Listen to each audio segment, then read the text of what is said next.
Oke teman-teman, kita mau bahas mengenai kelistrikan motor. Oke, di sini ada contoh kasus ya. Jadi motor ini permasalahannya itu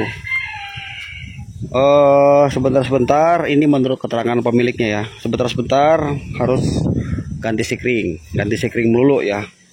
Jadi baru jalan beberapa kilo, nggak sampai sekiloan lah kira-kira, itu udah putus lagi sekringnya. Jadi dia pulang kerja sampai di rumah dia sampai 4 kali ganti sekring katanya. Putus-putus terus sekringnya. Oke, kalau misalnya lagi ngalamin masalah seperti ini ya, motor teman-teman nih suka sekringnya putus, sekring utama ya. Ini mau saya jelasin di sini dulu, dan supaya teman-teman tidak hanya sekedar mengganti sekring, tapi mengerti apa sebabnya ya, apa yang menjadi penyebab, supaya ini tidak terulang lagi. Kenapa kok bisa sekring itu putus? Lalu seperti apa kita memperbaikinya? Jadi teman-teman ikuti video ini sampai selesai, dan nantinya bisa mengerjakan sendiri ya, tanpa harus bawa motornya ke bengkel atau panggil montir. Oke teman-teman, jadi ini yang sekring yang ini ya, yang sering suka putus. Ini kan sekring utama nih. Yang ini nih. Ini sampai di jumper sama orang yang, coba kita lihat ya. Karena dia udah nggak mau beli sekring lagi karena putus-putus terus. Dia udah malas, jadi di jumper-jumper aja sama dia. Untung nggak sampai terbakar ya, bahaya kalau dia naikin rantingnya kan bahaya. Ini coba kita lihat ya, tuh pakai kabel kan tuh jumper tuh. Karena ini udah beberapa kali, sampai 3-4 kali katanya, sampai rumah pun masih tetap putus, dia sempat dorong. Oke, nah ini saya jelasin ya teman-teman. Ini sekringnya saya cabut dulu ya. Jadi otomatis kalau sekring ini misalnya putus, kita mau kunci kontak on pun tidak ada respon. Coba ya. Kontak, starter. Oke, semua tidak berfungsi ya, baik lampu sen, klakson ataupun starter. Kunci kontak sudah posisi on dan lampu di panel sini tidak menyala di speedometer. Oke, sekarang saya jelasin ya teman-teman. Ini buat yang masih pemula, simak baik-baik penjelasan saya. Kalau belum paham bisa mundurin lagi videonya biar jadi paham. Jadi teman-teman bisa mengerjakan sendiri ya. Oke, kita butuh namanya test pen DC. Ini test pen DC beli cuman 10.000. Atau bikin sendiri nggak apa-apa, bisa. Harus punya modal ini ya, test pen DC. 12 volt. Oke. Sekarang saya kasih lihat dulu sama teman-teman jalur orinya ya, tanpa ada sekring. Ini kita jepit di negatif aki seperti ini. Kita tes dulu tes pennya apakah hidup lampunya. Oke. Tes pen lampu menyala ya. Nah, ini ada setrum langsung tanpa kunci kontak on. Sekarang kunci kontaknya kita off kan dulu. Kalau perlu saya cabut. Nah, tanpa kunci kontak ya. Perhatikan di sini ada setrum langsung. Namanya setrum standby. Kita cari aja nih. Kalau nggak sebelah sini, sebelah sini. Nah, ini yang ada tes pennya menyala.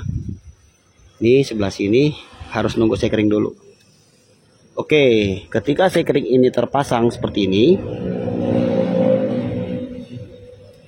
setrum yang ada di sini, yang standby sini, akan pindah ke sini. Baru dia akan tersalurkan ke seluruh kelistrikan yang ada di motor ini, termasuk salah satunya ke kunci kontak. Coba kita kunci kontak on.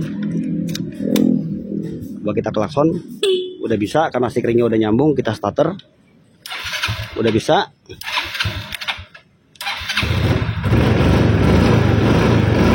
Oke, kita matikan. Otomatis mesin bisa mati, langsung mati. Oke, ini saya cabut kuncinya. Nah, ini yang teman-teman harus pahami ya. Jadi kalau misalnya teman-teman mengalami sekring ini putus ya, tiba-tiba kunci kontak hilang, nggak mau nyala, seperti tadi lampu sen mati dan lain sebagainya, yang nggak ada respon sama sekali ya. Begitu teman-teman lihat di sini sekringnya benar putus ya, maka teman-teman harus paham gini dulu ya. Ini putus sekringnya ini dalam keadaan apa nih? Apakah sekring ini putus dalam keadaan kunci kontak on?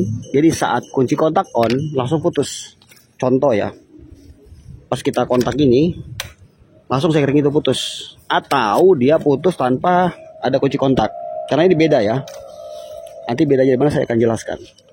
Nah, kalau misalnya tanpa kunci kontak ya, lalu pas Misalnya ini kan putus sekringnya nih, terus kita cabut, kita mau ganti ceritanya ya, misalnya ya, tanpa kunci kontak ya. Jadi kunci kontak masih posisi off. Terus kita sambung gini sekringnya, terus langsung putus ini sekring ya. Nah artinya teman-teman harus cari penyebabnya itu di jalur kabel yang standby. Kita urut ya. Dari sini outputnya ya. Nah kita urut nih, ini sampai saya buka kabel bodinya sedikit supaya teman-teman paham. Kita urut nih dua kabel ini yang output nih. Kita urut terus, kita lihat terus. Nanti ini satunya akan ke kunci kontak, satu lagi dibagi-bagi ya sesuai kebutuhan. Teman-teman urut aja kabel ini terus kalau perlu, kalau memang sulit gitu ya, dibongkar aja kabelnya. Nanti teman-teman bisa solasi lagi kan yang rapi. Takutnya ini dulunya pernah bekas motor orang, kita nggak tahu, dioprek-oprek kita kan nggak tahu ya. Nah kita urut terus, kita lihat gitu ya, kita cari tahu gitu. Nah seperti ini contohnya, langsung saya bisa ketemu penyakitnya di sini. Ternyata setelah saya buka kabel bodinya ya, di masalah sini nih. Nah ini kan ada setrum langsung nih. Coba ya kita tes pen. Ini strom langsung nih bro. Nah lihat ya, tes pennya hidup kan. Tuh, kalau sekring ini saya cabut, otomatis dia akan mati. Kita buktikan ya. Cabut sekringnya, lihat. Nah mati kan. Tuh, betul ya. Ini masalahnya ketemu di sini karena apa? Ini ada bekas sambungan kabel. Coba kita lihat. Ini ya, tes pen lagi nyala ya. Nah, ini ternyata teman-teman ya, ini udah ada bekas sambungan nih. Coba lihat. Ini ada solasi satu. Terus ini kelupas tuh. Nah, karena ini setrum langsung plus kan standby. Kalau dia kena ke ground atau ke min, udah bisa dipastikan sekring langsung putus.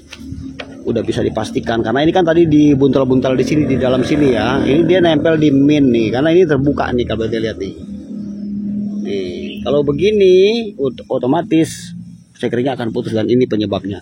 Jadi saya ulangi lagi, kalau posisi kunci kontak off, sekringnya langsung putus, yang teman-teman lakukan adalah cari jalur kabel ini ya. Kalau perlu buka aja semua kabel body, cari sampai di mana teman-teman bisa dapat ada kabel yang merasa janggal ya atau aneh seperti contoh ini ya. Jadi tidak usah cek yang lain dan tidak usah cek kondisi setrum yang keluar output, karena kan penyakitnya ini kan yang bermasalah setrum langsungnya.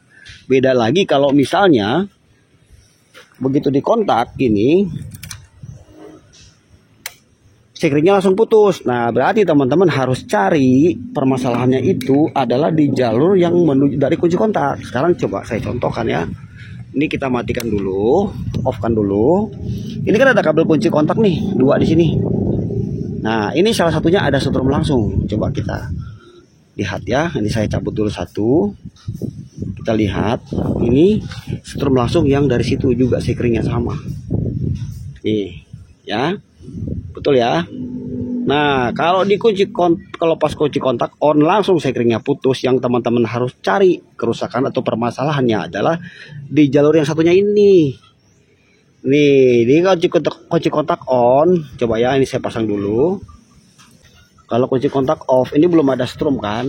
Nah kalau kita kunci kontak on, ini baru strumnya output, tes pen langsung menyala. Betul. Nah jadi kalau dia putus sekringnya saat kunci kontak on, yang teman-teman lakukan adalah cari jalur yang ini. Nih ini dibuka aja kabelnya, cari aja terus. Karena terkadang permasalahan itu sepele. Contoh seperti ini, kadang-kadang di sini aja kunci kontak bisa nempel di body nih, di sini nih. Kadang-kadang suka ada short ya. Jadi plus ketemu min otomatis langsung putus sekringnya. Jadi udah bisa ditangkap ya teman-temannya. Jadi bisa dibedakan ya korsletnya itu setrum langsung atau strum kunci kontak on, sampai teman-teman ketemu penyakitnya. Ini penyakit gini umum banget, nyosol apa aja ya, sol GT itu rata-rata masalah kabel tuh, karena di sini suka ada kabel-kabel yang di jumper ya, seperti contoh seperti ini. Nah jadi itu ya teman-teman, seperti itu ya. Dan ini penyakitnya udah ketemu, saya tinggal cukup merhatikan kembali kabel-kabelnya ini. Permasalahannya hanya di sini saja ya, yang tadi ini saya mesti rapikan dulu. Nih ya, kita ganti kabelnya. Kalau perlu kita solder biar kuat, lalu kita solasi yang rapi. Nih. Dan yang terakhir, jangan lupa sekringnya ini kembalikan seperti ini ampernya. Kalau 15 jangan dinaikin ratingnya. Jadi kalau bisa ada korslet langsung putus. Kalau kegedean takutnya nanti terbakar. Kalau 10 ampere 10 ampere, kalau 20 ampere 20 ampere, kalau 15. Tapi rata-rata sih pakainya 15. Kalau udah beres, nggak usah pakai yang di jumper, beli aja sekring baru. Oke teman-teman, demikian ya. Semoga videonya bermanfaat teman-teman. Sampai jumpa lagi dan jangan lupa subscribe. Thank you. Semoga bermanfaat teman-teman. Bye.